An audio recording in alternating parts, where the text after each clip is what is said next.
capítulo 12 do Evangelho de Marcos, a partir do versículo de número 28. Diz assim a palavra do Senhor: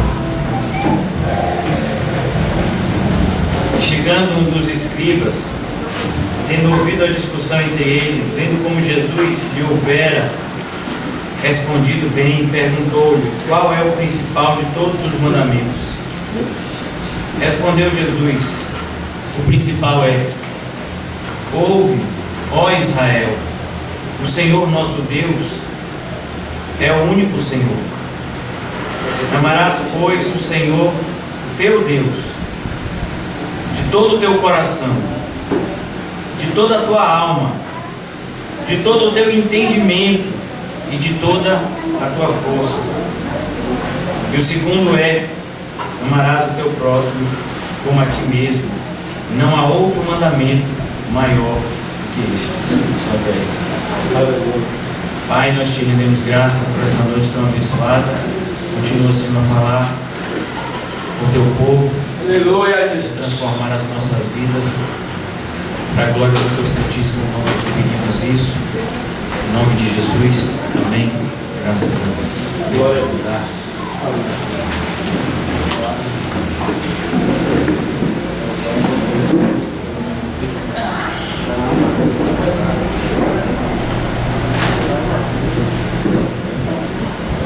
Amém? Amém. Hoje eu quero trazer uma mensagem aos irmãos. O nome do sermão é Receita Infalível. Muitas vezes nós gostamos de receitas, e eu creio que você deve aproveitar bastante a noite de hoje, porque a Bíblia não possui muitas receitas, mas hoje o Senhor tem nos dado uma colher de chá. Hoje Ele vai nos dar uma oportunidade onde o nosso caminho não vai ser cheio de dificuldade, mas vamos encontrar uma facilidade, pelo menos, de entender a sua palavra. No contexto onde nós estamos situados aqui no Evangelho de Marcos, o Senhor Jesus, no início desse capítulo 12, Ele conta uma parábola que todos os líderes haviam ficado bastante chateados. Grande é o teu galardão no céu. Amém. Os líderes estavam bastante chateados, porque ele conta essa parábola no capítulo 12 dos lavradores maus e o que o Senhor vai fazer com eles. Rapidamente, por raiva, por inveja, se achegam algumas pessoas querendo provar Jesus e fazem a famosa pergunta do tributo: devemos pagar tributo a César? E o Senhor Jesus responde de maneira magnífica, algo que os pastores políticos precisam ouvir: dai a César o que é de César e dai a Deus o que é de Deus. Os saduceus, não contentes, achando que encontraram uma brecha em Jesus, vão tentar ele acerca do assunto da ressurreição, uma vez que os saduceus não acreditavam na ressurreição. Então eles pegam um texto da passagem no Antigo Testamento, onde dizia que se um irmão morresse, o irmão mais velho morresse e não suscitasse herdeiros, aquele logo mais novo que ele deveria suscitar um herdeiro para ele. E ele, usando dessa passagem, ele vai tentar Jesus e diz: mas digamos que uma mulher se casou com 7 homens e ela vai ser marido de quem quando estiver lá no céu? E o Senhor Jesus responde, nos elucidando que no céu nós seremos como os anjos, não nos casaremos e nem nos daremos em casamento. Mas essa passagem aqui, final do versículo 12, ela requer um pouco mais da atenção da gente, porque ao nos debruçarmos do estudo dessa passagem, percebemos que esse escriba, esse doutor da lei, ele não se aproxima para tentar Jesus. Não era essa a intenção do coração dele. Perceba o que diz o versículo de número 28. Chegando um dos escribas, tendo ouvido a discussão entre eles, vendo que Jesus houvera respondido bem, perguntou. Ou seja, esse homem, ao contrário dos outros que antecederam ele, se achega para perto de Jesus com uma dúvida verdadeira, com uma dúvida sincera. algo muito parecido com o que acontece no final do Evangelho de João, no capítulo 21 do Evangelho de João, quando um homem que nós conhecemos como Tomé, ele questiona os outros 11 e diz: eu somente vou acreditar que Jesus ressuscitou dentre os mortos se a minha mão se eu colocar na minha mão nas suas feridas. E o Senhor Jesus aparece, repreende, diz: Tomé, homem de pouca fé, você está acreditando agora porque você viu, mas bem-aventurados são os que não viram e creram. Perceba, sempre quando você tem uma dúvida sincera, o Senhor vai responder a sua dúvida sincera. Mas quando nos aproximamos da Bíblia para tentar a Deus, como? Quando nos aproximamos da Bíblia com ideias preconcebidas, eu particularmente me relaciono diariamente com pessoas assim. Elas já sabem mais ou menos o que o pastor Nizam acredita, principalmente sobre o credo dele, em virtude de eu ser um pastor que me identifico com as doutrinas da reforma, com as doutrinas da graça. Então, as pessoas, já sabendo do nosso posicionamento bíblico, eles muitas vezes chegam para nos tentar com alguns versículos e, na verdade, eles não têm dúvidas, eles querem simplesmente tentar o nosso conhecimento. Mas aqui não, aqui nós identificamos um homem que está sincero diante de Deus. E é por isso que eu tenho certeza que todas as suas dúvidas sinceras serão respondidas por Deus. Qual é o principal de todos os mandamentos? Meus irmãos, eu estive estudando hoje à tarde e são 613 mandamentos, para ser mais preciso, que o judeu ortodoxo acreditava que Deus havia dado por intermédio de Moisés. 613 mandamentos. Todo judeu era obrigado a saber.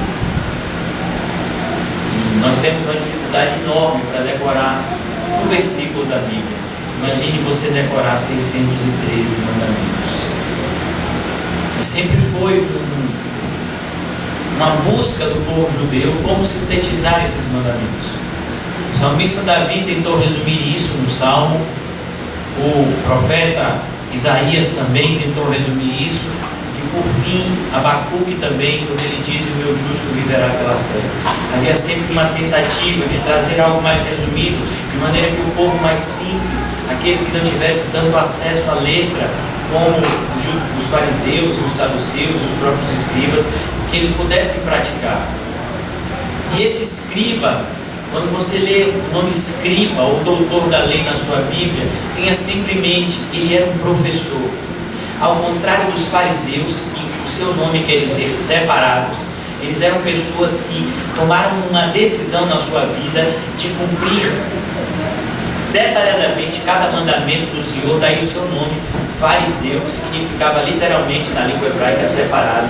Os saduceus, que eram os homens mais ricos do contexto judaico, eles formavam o sinédrio, o centro de onde partiam as decisões do povo. Uma vez que o judeu ele vivia uma teocracia, eles viviam debaixo de um governo de Deus, e eles acreditavam que esses homens eles eram inspirados e preparados por Deus para reger o seu povo, juntamente com o sumo sacerdote, que era sempre escolhido. E o escriba não. O escriba ele era responsável por ensinar a lei. Ele era conhecido também, como eu falei, como doutor da lei. Ele copiava, ele era responsável também por copiar os mandamentos em livros, copiar os livros, e isso fazia com que ele tivesse acesso, e ele se tornava então um professor, para que o povo pudesse compreender um pouco dessa lei. Daí nós percebemos por que esse homem tem uma postura diferente dos fariseus e saduceus.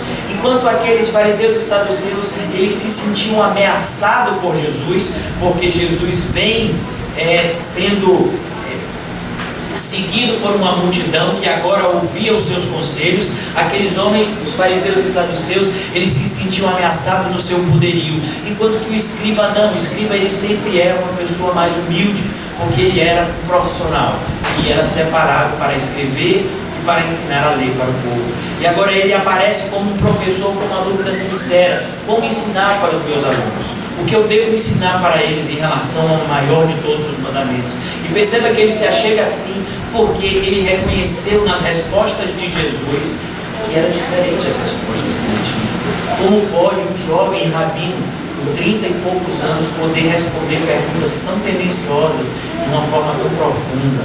E aquilo suscitou algo dentro dele. E a pergunta dele é uma pergunta sincera: qual é o principal dos mandamentos? Sempre teve essa ideia, irmãos. Muitas vezes o inimigo age na nossa mente de maneira de querer fazer com que a Bíblia seja contraditória. Querer dizer, não, então qual é o mais importante? O Novo Testamento ou o Velho Testamento?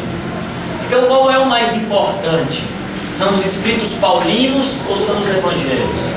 O que é mais importante? Sempre há esse questionamento, muitas vezes na nossa mente, e muitas vezes quando nós estamos estudando a Bíblia, nos questionamos o que a gente precisa saber, qual seria a raiz de todas as coisas. E o Senhor Jesus então facilita bastante a nossa vida.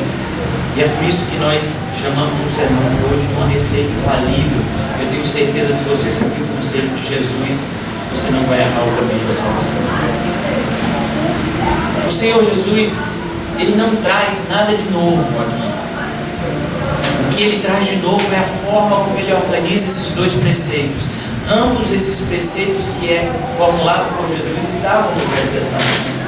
Em primeiro lugar, o que nós lemos aqui no versículo 29, ouve, ó Israel, o Senhor nosso Deus é o único Senhor. Foi um trecho que a irmã Sandra inclusive leu aqui conosco, Deuteronômio 6,4. Por que é tão importante a gente entender palavra por palavra desse grande mandamento? Primeiro, ouve. Deixa eu lhe dizer, você está aqui, eu estou falando inclusive com o microfone, uma caixa de som deste tamanho, mas eu creio que muitos, talvez aqui, a maioria, não estejam ouvindo o que Deus tem a dizer aos nossos corações. O profeta Isaías, ele teve um dos ministérios mais longos dos antigos profetas, por isso ele é colocado inclusive entre os profetas maiores. O seu livro está entre um dos maiores da Bíblia. Mas o profeta Isaías, logo no início do seu ministério, ele ouve algo de Deus que frustraria qualquer profeta nos dias de hoje. Você vai falar, mas o povo não vai te ouvir. Muitas vezes a gente se questiona: por que eu vou falar se o povo não vai ouvir? A nossa atitude de falar é justamente para tornar os homens indesculpáveis diante de Deus. Mesmo sabendo que poucos seriam os escolhidos, muitos seriam chamados. Mesmo sabendo que poucos seriam os que seriam salvos, o Senhor Jesus predisse que o seu evangelho seria pregado no mundo inteiro antes da sua volta. Os homens são indesculpáveis diante de Deus também, porque não ouvem a Deus. O Senhor nos fala, Ele nos fala através da sua palavra, Ele nos fala através da vida do seu Filho Jesus Cristo, que é o nosso grande exemplo. Mas ainda assim, muitas vezes insistimos em não ouvir o Senhor. Por isso que antes de qualquer coisa, antes mesmo do conselho ser dado, Ele precisa dizer: você tem que ouvir. Porque de nada adianta alguém te aconselhar se você não está ouvindo o conselho daquela pessoa. De nada adianta você se debruçar e ler a Bíblia se a sua intenção não é obedecer a Deus. Ouve, ó Israel. Perceba que esse mandamento também fala de uma exclusividade. O Senhor fala com o seu povo. Muitas vezes nós nos sentimos frustrados quando vamos evangelizar determinadas pessoas que não são cristãs, e a gente diz assim: mas a Bíblia diz isso. E aí a pessoa, comumente, ela fala assim: mas a Bíblia foi escrita por homens, eu não vou acreditar na Bíblia. É normal esse tipo de resposta em um mundo tão ímpio quanto o nosso. É por isso que a Bíblia não foi escrita para os ímpios, meu querido irmão. A Bíblia foi escrita para o povo de Deus. Quando Ele diz ouve, Ele não diz ouve todo mundo, ouçam todas as nações, mas Ele diz ouve, ó Israel. Ouve, ó meu povo eleito. Ouve, minha nação santa. Ouvem as ovelhas do meu Filho amado Jesus Cristo. Ouçam o que eu tenho a dizer a vocês. O Senhor Jesus, quando vai falar da sua autoridade, do seu pastoreio, quando Ele diz eu sou o bom pastor, Ele traz mais uma característica desse bom pastor, quando ele diz que o pastor fala e as suas ovelhas ouvem a sua voz e o seguem. É por isso que uma das grandes obrigações de todo crente é, antes de mais nada, ouvir. Muitas pessoas, elas são hiperativas e elas querem logo praticar coisas. Você entra na igreja hoje e amanhã você já está querendo fazer uma série de coisas. E eu sempre aconselho essas pessoas, quando elas se achegam lá na nossa comunidade: ouve. Existe o tempo de aprender, existe o tempo de praticar. Você precisa aprender antes que você comece a praticar, senão a sua prática, ela vai ser não somente imperfeita, ela vai ser nociva, não somente a você, mas aos outros, que você vai tentar ajudar e só vai conseguir prejudicar. Ouve, ó Israel, o Senhor, que é o nosso Deus. O Senhor é a tradução de um nomezinho que os judeus conheciam bastante: Yeva, Jeová, no nosso português. Jeová significa eu sou o que sou. E foi assim que Deus se apresentou a Moisés na sarça ardente. Os antigos conheciam muitas vezes Deus como o Criador. Mas agora, na sarça, quando Moisés faz uma pergunta: quem eu vou dizer que me enviou? E ele diz: diga que o eu sou enviou você. Quando ele está dizendo o Senhor é o nosso Deus, muitas vezes parece uma redundância. Se Ele é Senhor, Ele é Deus. Se Ele é Deus, Ele é Senhor. E nesse contexto, Ele está apenas confirmando uma das características do nosso Deus. O nosso Deus é o Senhor de todas as coisas. É por isso que hoje nós falamos de manhã na igreja sobre o controle absoluto de Deus em relação a tudo. Por exemplo, quantos estamos aqui? Talvez eu, que sou uma pessoa muito ruim de matemática, tenha a dificuldade de contar os irmãos que estão assistindo o culto hoje, apesar de sermos poucos. Mas o Senhor, Ele sabe até o número dos cabelos da sua cabeça. Perceba, o controle de Deus vai muito mais além do que nós imaginamos. Deus controlou todas as coisas. Ele controlou o trânsito para que vocês chegassem aqui. Ele controlou o seu coração, o seu cansaço, para que você viesse aqui. Ele está no controle de todas as coisas, porque Ele é Deus. E ser Deus significa isso. E se Ele não está no controle, então Ele não é Deus. Nós assistimos com tristeza no coração que as pessoas têm falado de Deus aí fora. Olha, Deus não pode agir na sua vida se você não deixar. Como assim? Ele não pode. Existe alguma coisa que Deus não possa? Porque se existe alguma coisa que Deus não pode, então Ele não é Deus. Os antigos sempre entendiam isso com grande facilidade. O Senhor é Deus. Nunca duvide na sua vida. Mas a grande questão, pelo fato de Deus ser o Senhor e do Senhor ser Deus, nos remete agora ao livro do profeta Malaquias, no capítulo 1, quando ele diz: se eu sou o Senhor, onde está a minha honra? O fato da gente dizer que Deus é o Senhor absolutamente não significa que Ele seja o nosso Senhor. Ele é o nosso Senhor quando nós nos submetemos às suas ordenanças. E Ele não é o nosso Senhor quando nós não submetemos às suas ordenanças. Isso inclusive está no trecho que a irmã Sandra leu conosco no louvor. Ele vem aqui acabar agora com todo o universalismo que é pregado hoje em dia. Ele é o único Senhor. Nós vivemos um momento onde, muito por conta, eu não sei, meus irmãos, eu creio que todo pastor ele acaba tendo que entender um pouco de geopolítica, porque senão muitas vezes a gente não vai conseguir apresentar de maneira prática para os nossos ouvintes aquilo que está acontecendo na atualidade. Depois do 11 de setembro, eu creio que a maioria de vocês sabe o que foi que aconteceu em 11 de setembro de 2001, se não me falha a memória, quando aquele atentado em Nova York acabou tirando a vida de milhares de pessoas, e o mundo agora ficou conhecendo o terrorismo, que até então muitas vezes só era coisa de filme. Deixa aquele Desde aqueles dias, as pessoas começaram agora a falar um termo, fanatismo religioso. E eles atribuíam aos islâmicos, e muitas vezes eles atribuem aos cristãos com o mesmo ar. Não, um cristão bíblico, muitas vezes ele vai ser taxado de fanático religioso tanto quanto um terrorista. E é por isso que surge agora essa vertente ecumênica que cresce a passos largos no nosso país, aonde as pessoas elas acreditam, sim, existe um Deus. Existe um Deus que está sobre nós, existe um Deus que criou o mundo, mas as várias religiões do nosso mundo, elas são vários caminhos que levam a esse Deus.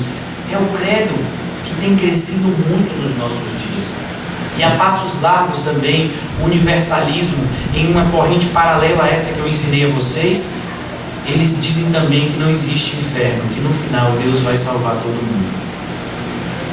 Meus irmãos, cuidado com esse engano, porque ele é mortal para a nossa alma. O Senhor Jesus deixou de maneira bem clara que naquele dia, no dia do juízo, aqueles que são de Cristo entrarão nas moradas eternas e aqueles que não são de Cristo entrarão no inferno eterno. O inferno é algo real, tão real quanto esse celular, quanto esse microfone.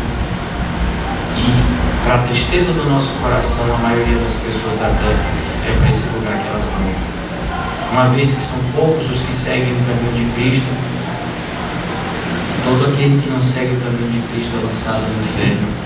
Grande parte dos nossos 7 bilhões de habitantes terrenos vão parar lá, juntamente com os demônios, para a tristeza do nosso coração. Mas o Senhor continua, e numa frase tão pequena extraímos tanta informação. Ouve, ó Israel, o Senhor nosso Deus é o único Senhor. Tome muito cuidado quando você quiser ser o seu Senhor.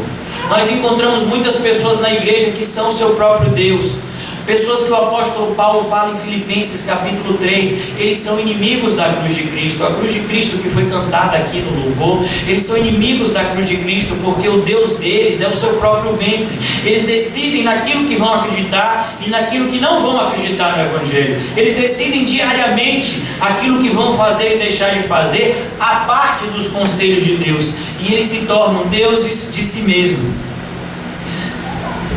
Cuidado quando você tiver esse tipo de comportamento. Amarás, pois, o Senhor teu Deus de todo o teu coração. Aqui o Senhor Jesus agora vai repetir a Shema. A Shema era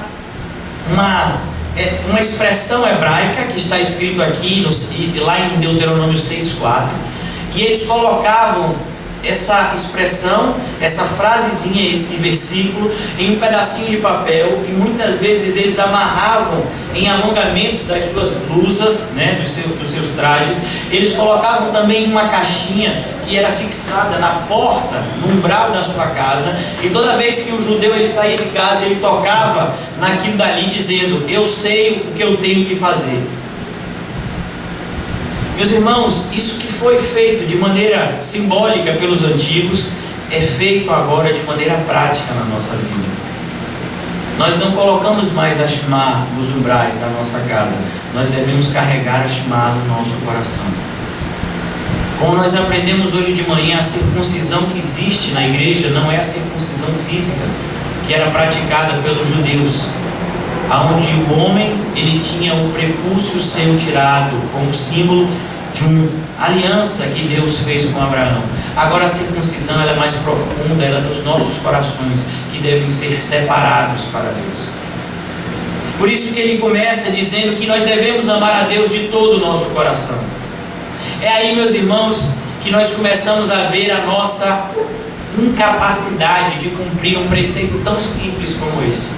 Como eu posso amar a Deus de todo o meu coração se eu não conheço nem o meu coração? O meu coração, eu não só desconheço ele, como muitas vezes ele me engana. Enganoso é o coração e perverso, quem o compreenderá? Por isso que a única forma de você amar a Deus de todo o coração é quando a promessa que Deus fez através do profeta Ezequiel no capítulo 36 se cumpre na minha e na sua vida. É quando nós nascemos de novo, e nesse novo nascimento nós recebemos um coração novo, purificado agora pelo sangue de Jesus, que agora bate conforme a vontade de Deus. Essa é a única maneira que alguém pode amar a Deus de todo o seu coração. É por isso que muitas pessoas, quando eles querem confirmar a declaração positiva ou a confissão, é aquele ato, né, que vem logo depois do apelo. É comum você ver em igrejas, na maioria das igrejas, no final de toda a pregação, o pastor vem no púlpito e diz: quem quer aceitar Jesus? Parece uma gincana, né? Quem quer dinheiro? E aí o pessoal, normalmente, se a pregação foi uma pregação bastante emotiva, a pessoa vem aqui e aí ela confessa o Senhor Jesus como Senhor, e aí a pessoa lê um trechozinho que está lá em Isaías, em Romanos: ore se de todo o coração creio, com a tua boca confessares que Jesus Cristo morreu e ressuscitou dentre os mortos, você será salvo. Meus irmãos, eu não tenho problema nenhum em acreditar que aquela pessoa confessou com os lábios, uma vez que eu ouço o que ele fala, mas eu tenho um sério problema de acreditar que aquela pessoa confessou de todo o seu coração. Porque a menos que Deus regenere essa pessoa, o coração dela continuará enganando diariamente aquela pessoa. Por isso, nós só podemos amar a Deus de todo o nosso coração quando somos regenerados por Deus. E a consequência natural disso, como uma escada que vem sendo formada, e você vai amar a Deus de toda a sua alma. A alma, no contexto judaico, é o centro da nossa vida. É na nossa alma onde ficam guardadas todas as nossas escolhas. Enquanto que o coração é a saída da vida, enquanto que o coração ele vai refletir aquilo que você vai fazer, a alma é aquilo que é internalizado em você. Ele diz: você precisa amar o Senhor de toda a sua alma. Não pode ter nada dentro de você que não seja do Senhor. Perceba como os judeus estavam enganados em separar um dia, em separar 10% para Deus. E muitas vezes nós queremos fazer isso quando nós dizemos: isso é de Deus e isso é meu. O que é de Deus é de Deus, o que é meu é meu. Não, meus irmãos, tome muito cuidado com isso, porque nós só podemos amar a Deus em totalidade. E por seguinte, ele diz: ame ao Senhor com todo o seu entendimento. Meus irmãos, agora nós chegamos a um ponto extremamente importante, porque quando você cria um paralelo entre essa passagem de Deuteronômio 6,4, você vai ver que há uma mudança, e a mudança é justamente essa palavrinha entendimento. Como assim? Lá, para os antigos, foi dito: amarás o Senhor teu Deus de todo o teu coração, alma e força. Mas o Senhor Jesus acrescentou uma coisa agora. Ele disse: você tem que amar ao Senhor teu Deus também com todo o seu entendimento. Por que esse acréscimo agora no Evangelho? Meus irmãos, se é uma das coisas que eu mais combato, é o misticismo dentro das igrejas. Quando as pessoas, por exemplo, atribuem a um copo de água um efeito curativo. Quando você atribui a um óleo ungido, a um cimento, ou você atribui a alguma coisa criada por mãos humanas, você atribui um poder sobrenatural. O Senhor Jesus, ele veio para nos fazer conhecer a vontade de Deus. Quando ele diz em João 17:17, santifica-os na verdade, a tua palavra é a verdade. Esse mesmo Evangelho de João, ele diz: conhecereis a verdade, e a verdade vos libertará. O Senhor Jesus, ele vem para nos mostrar agora que o que nós aprendemos no Antigo Testamento era a sombra dos bens vindouros.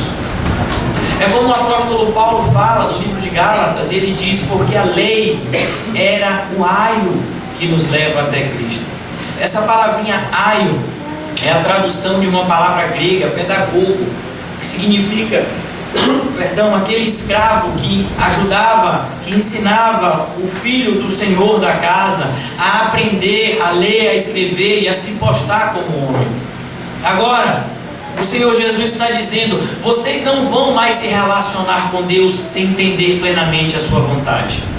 Por exemplo, as pessoas muitas vezes não entendiam: por que eu preciso sacrificar um cordeiro? Por Por que não podia ser um boi? Por que não podia ser, sabe, um leão, uma girafa, um hipopótamo? Sabe, por que determinadas coisas precisavam ser feitas dessa forma? Por que Deus escolheu se relacionar? Meus irmãos, eu creio que muitos de nós, se fôssemos transportados em uma máquina do tempo e nos achegássemos ao templo aonde os sacrifícios eram feitos, a gente iria se assustar, porque o templo cheirava a sangue, muito mais parecia um açougue do que uma igreja. Imagine que no único dia muitas vezes eram sacrificados centenas, milhares de cordeiros, milhares de animais sacrificados e as suas carnes queimadas em sacrifício de oblação a Deus. Por que Deus escolheu dessa forma? Ele estava querendo nos ensinar uma coisa tão simples, que só era através do sangue do seu próprio Filho que os nossos pecados iam ser perdoados. Perceba que agora a vontade de Deus foi revelada. Não existe mais mistério, no contexto de que não existe mais mistério entre o que Deus espera de você. O que Deus espera de você foi plenamente revelado nas Escrituras. Ele espera que você seja igual ao Filho dele, Jesus Cristo. É isso que Ele espera. E Ele nos ensina como Cristo andou, de uma forma que para podermos andar também no seu caminho. E Jesus diz no Evangelho de João, capítulo 14, versículo 6: eu sou o caminho, a verdade e a vida, e ninguém vem ao Pai a não ser através de mim. Por isso, meus irmãos, eu e você precisamos aprender a nos relacionar com Deus de todo o nosso entendimento.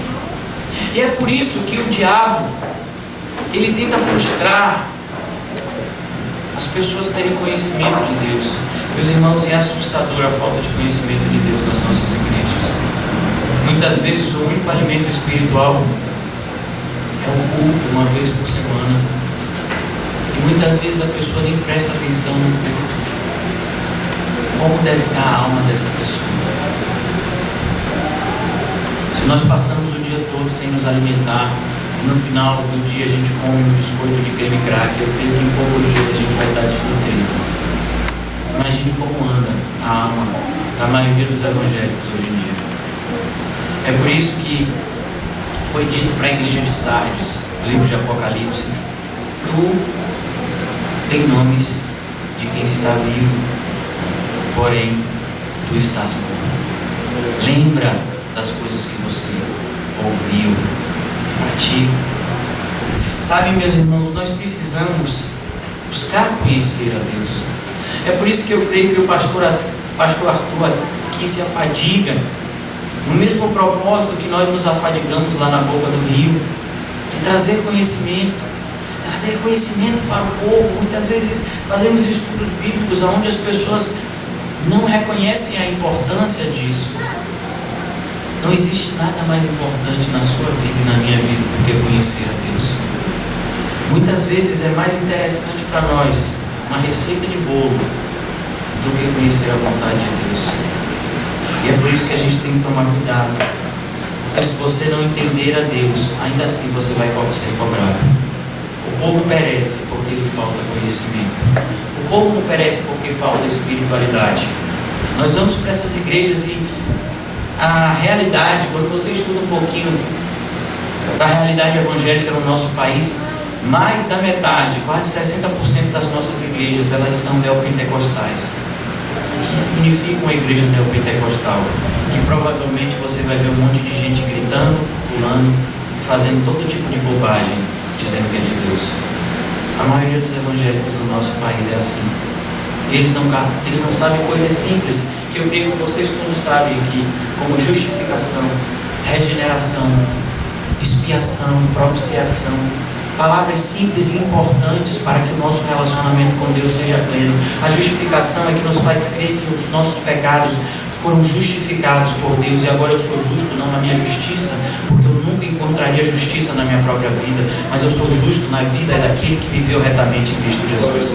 A regeneração é quando nós reconhecemos que só cremos em Cristo, só estamos em Cristo verdadeiramente porque o Senhor nos deu um novo nascimento e nos fez uma nova criatura. As doutrinas da graça, como a eleição incondicional de Deus. O Senhor me elegeu não porque eu sou bonito ou porque eu sou feio, mas Ele me elegeu pela sua vontade, sem nenhum tipo de mérito pessoal. Essas doutrinas, elas praticamente desapareceram dos púlpitos das igrejas, porque as pessoas, elas gostam muito mais de entretenimento do que de conhecimento. Conhecimento normalmente é enfadonho, e eu creio muitas vezes que a pregação que a gente traz é enfadonha, porque ela é enfadonha para a carne, porque a carne não quer conhecer a Deus, porque ela sabe que conhecer a Deus é extremamente perigoso. Se nós conhecermos a Deus, nós vamos ser livres. E a última coisa que Satanás quer é que você seja livre. E é por isso que o Senhor Jesus continua, e de toda a sua força. Uma vez que você entende a vontade de Deus, você agora vai entender que é de toda a sua força que você vai precisar para praticar ela. Muitas vezes o fato de lermos a palavra graça na Bíblia, achamos que é pela graça, então eu não preciso fazer nada. Meus irmãos, você não faz as coisas para ser salvo, você faz porque você foi salvo, como uma forma de testificar a sua salvação. Se verdadeiramente você foi salvo, você aperfeiçoa a sua salvação com temor e tremor, como diz o apóstolo Paulo na sua carta aos Filipenses. E é por isso que a gente precisa de toda a nossa força. Nós vamos querer ler a Bíblia e vamos sentir sono. Nós vamos querer vir ao culto e vamos sentir cansaço. Nós vamos querer ajudar o próximo e vamos sentir os nossos membros militando contra a vontade de Deus. E só com toda a nossa força, muitas vezes tendo que esmurrar o nosso próprio corpo, é que conseguiremos praticar aquilo que aprendemos. É isso que Jesus está dizendo de maneira direta para aquele homem. Você tem que amar de todo o coração, de toda a alma, de todo o teu entendimento e de toda a tua força. E agora Jesus, ele vai confirmar. Ele não traz um outro mandamento, ele confirma o primeiro. Porque uma vez que você ama a Deus, você ama o seu próximo. Se você não ama a Deus, você também não ama o seu próximo. Amarás o teu próximo como a ti mesmo. Meus irmãos, amar ao próximo como a ti mesmo não significa fazer caridade. Existe caridade na Bíblia. A palavra do Senhor, inclusive, nos ensina em Tiago, que diz: olha, você vai evangelizar uma pessoa, vai falar de Cristo para aquela pessoa está com fome, aquela pessoa está desnuda. Como você vai falar de Cristo e se despedir dessa pessoa e deixar ela assim com fome e desnuda? Você vai vestir aquela pessoa, você vai alimentar aquela pessoa. Mas a grande questão é que essa não é a prioridade do Evangelho. Quando ele fala amar ao próximo como a nós mesmos, é algo muito mais forte do que isso. Muitas vezes, aparentemente concordamos com algumas coisas que são ditas no culto, que são exortadas na Bíblia.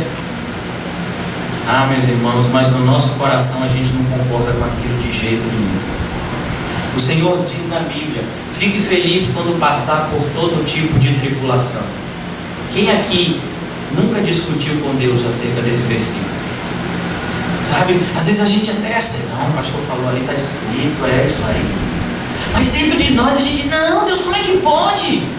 Se eu sou teu filho, por que eu vou sofrer? Se eu sou teu filho, o Senhor é todo poderoso, por que o Senhor não me dá coisas excelentes aqui na terra? Como o pessoal diz aí nessas igrejas da televisão. Pelo simples fato de que ele fala de que é através dessa tribulação que somos aperfeiçoados, somente através dela. Ele escolheu que fosse assim. Por isso, meus irmãos, amar ao próximo como a nós mesmos significa amar ao próximo, inclusive na nossa mente. Eu enxergar aquela pessoa e me esforçar para amar aquela pessoa como eu amo a mim mesmo. Meus irmãos, mas o fato aqui é algo também que muitas vezes não está explícito. Mas muitas vezes a gente gosta de dizer o seguinte: não, agora eu estou bem. Estou bem, viu, pastor Arthur? Não precisa se preocupar comigo, não. Estou bem. Olha, já tem 4 domingos que eu estou vindo todo domingo. O senhor está vendo? Estou bem. Eu estou lendo a Bíblia. Olha, estou lendo assim, um versículo por dia. Já fiz meus cálculos. Daqui a uns 100 anos eu termino. Mas estou lendo. Estou bem. Sem pecar. Olha, já tem um tempão que eu não peco. Mentiroso. Como assim? Esse que é o grande mandamento. Esse é o mandamento que nós desrespeitamos o tempo todo. Talvez se eu perguntasse a cada um de vocês, de maneira sincera e particular, responda: hoje você amou a Deus de todo o seu coração, alma, entendimento e força? E hoje você amou o seu próximo como você ama você mesmo? Se você não fez isso, você pecou. E você pecou no maior de todos os mandamentos. Percebam quão nós somos carentes da misericórdia de Deus. É por isso que a gente não vai parar por aqui. E o Senhor Jesus diz: não há outro mandamento maior do que esse. E disse o escriba: muito bem, mestre, e com verdade disseste que Ele é o único, e que não há outro senão Ele, e que amar a Deus de todo coração, de todo entendimento, de toda força, e amar ao seu próximo como a si mesmo, excede todos os holocaustos e sacrifícios. Meus irmãos, nós vivemos em um contexto evangélico onde só se fala de sacrifício. É fogueira daquilo, é campanha daquilo, e é só sacrifício. Se você não se sacrificar, Deus não vai poder fazer algo por você. Olha, você é um miserável. Deus deu a vida do seu próprio filho. Você não pode trazer uma onça pintada e uma garopa para trazer aqui para o gasofilaço, seu miserável pão duro. É sempre nesse contexto. Olha, a sua oferta tem que ser um sacrifício. Cuidado para você não fazer igual a Abel, e perdão, igual a Caim. Você tem que dar o seu melhor. Por isso, atire tudo do seu bolso. Vai mostrando aqui, viu? E depois eu vou fazer uma vistoria ali no fundo. É por isso que o irmão já está ali na porta, que a gente vai fazer uma vistoria. Se alguém sair daqui com dinheiro, não vai pegar pro lado de vocês. Vão amaldiçoar todo mundo. Mais ou menos assim. Hoje em dia já se pede a oferta da viúva. É tudo que você tem na carteira. Oferta de fé, você indo embora sem dinheiro. O que o Senhor Jesus diz aqui é completamente diferente. Ele diz: olha, esse mandamento de amar a Deus e ao próximo excede todos os holocaustos e sacrifícios. Essa passagem está escrita no livro do profeta Samuel, em um momento onde o profeta Samuel repreende o rei Saul. E naquele exato momento, o Espírito do Senhor se aparta de Saul. O Senhor, através do profeta Samuel, tinha dado uma ordem simples para Saul: Saul, Deus vai te dar vitória contra os adversários do povo de Deus, mas o Senhor quer que você mate todo mundo, as crianças, as mulheres grávidas, bem como a todos os bichos dele. Não pegue nada desse povo, não se contamine. E quando Saul viu que a vitória era certa, ele agora diz: não, vamos fazer o seguinte, vamos mostrar que a gente é misericordioso. Vamos deixar alguns animais que a gente vai sacrificar para Deus lá em Israel, e vamos fazer o seguinte também: os reis a gente não vai matar, que é para a gente mostrar que a gente é misericordioso. E quando Saul chega, Saul diz: que barulho é esse que eu estou ouvindo? Perdão, Samuel pergunta: que barulho é esse que eu estou ouvindo? É o barulho de um animal. O Senhor não mandou matar todo mundo? E ele responde dessa forma para Saul: Saul, será que o Senhor se agrada mais em holocaustos e sacrifícios do que se obedeça a Ele? É por isso que amar a Deus é algo extremamente prático. Muitas vezes a gente diz: não, mas como é que eu vou saber que eu estou amando de todo o meu coração, toda a alma, todo o entendimento, toda a força, e ao próximo como a mim mesmo? Como é que eu vou saber isso? Quando você obedecer o que Cristo me ensinou. Mas eu vou obedecer o quê? Coisas simples que Cristo me ensinou. Quando o seu inimigo tiver fome, dá de comer. Quando te bater na face direita, dá à esquerda. Quando eu te mandar perdoar, perdoe. Quando eu te mandar amar, ame. Ore sem cessar, vigie sem cessar. Mas como é que eu vou fazer isso? Clame a Ele. Pedir, dá-se-vos-á. Clame a Ele para que Ele te conceda o Espírito Santo, e o Espírito Santo te permita cumprir os ensinos de Cristo. E finalmente Jesus diz que Ele havia respondido sabiamente. Ele diz: vendo Jesus que Ele havia respondido sabiamente, declarou: não está longe do reino de Deus, e já ninguém ousava a interrogá-lo. Esse é o grande ponto, irmãos. Essa é a receita que o Senhor nos traz na noite de hoje. Nós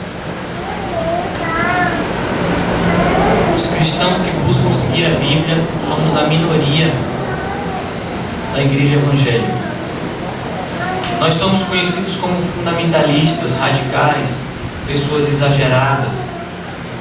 Muitas vezes as pessoas gostam até de dizer que somos hipócritas, porque pregamos coisas que de repente talvez podemos não conseguir cumprir, e de fato não conseguimos cumprir, mas estamos nos esforçando para isso.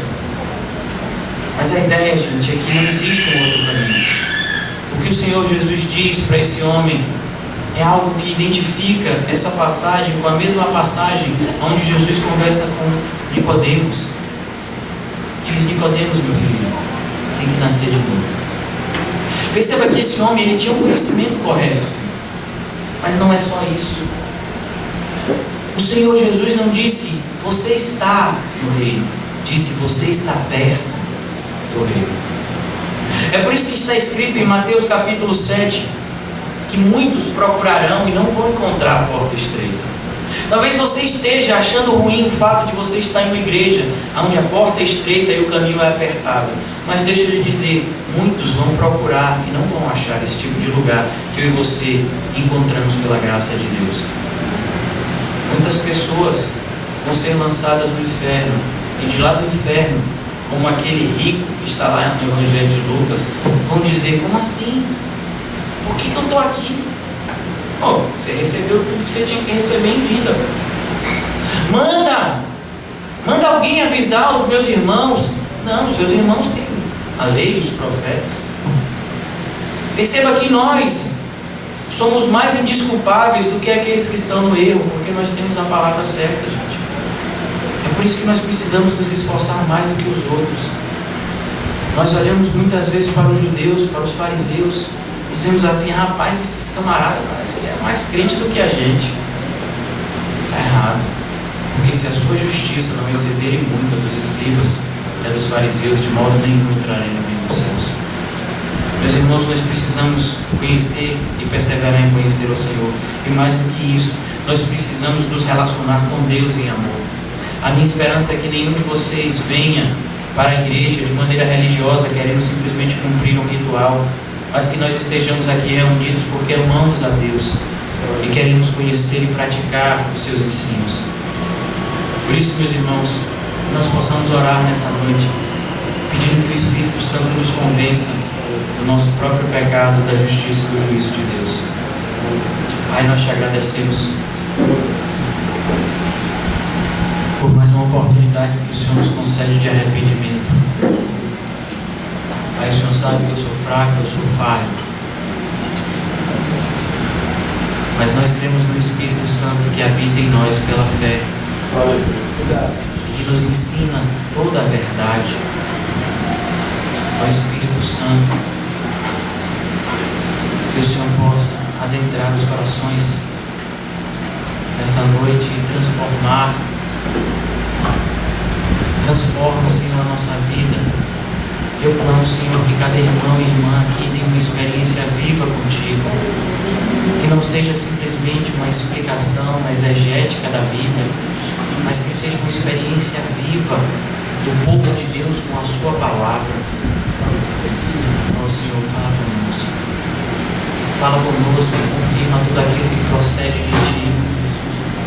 Ó Deus, suplicamos ao Senhor, nos dai força para praticar os Teus ensinos, Senhor. Muitas vezes achamos que vamos desfalecer ao longo do caminho. Ó Deus, te pedimos que acima de tudo o Senhor nos dê amor, Senhor. Quão rapidamente nos iramos contra o nosso próximo, quão pouca paciência nós temos com o nosso semelhante, quão iracundo nós somos com aqueles que nos ofendem. Ó Senhor, nos ajuda a amar ao nosso próximo, Senhor, e a exercer sobre o nosso próximo a mesma misericórdia que o Senhor tem exercido nas nossas vidas, Senhor. Não nos permita andar em falsidade, não nos permita, Senhor, continuar o Teu caminho sem amor nos nossos corações, mas que sejamos todos transformados na noite de hoje e possamos estar te adorando em espírito e em verdade, não somente hoje, mas todos os dias da nossa vida. É o que te pedimos em nome de Jesus. Amém. Graças a Deus.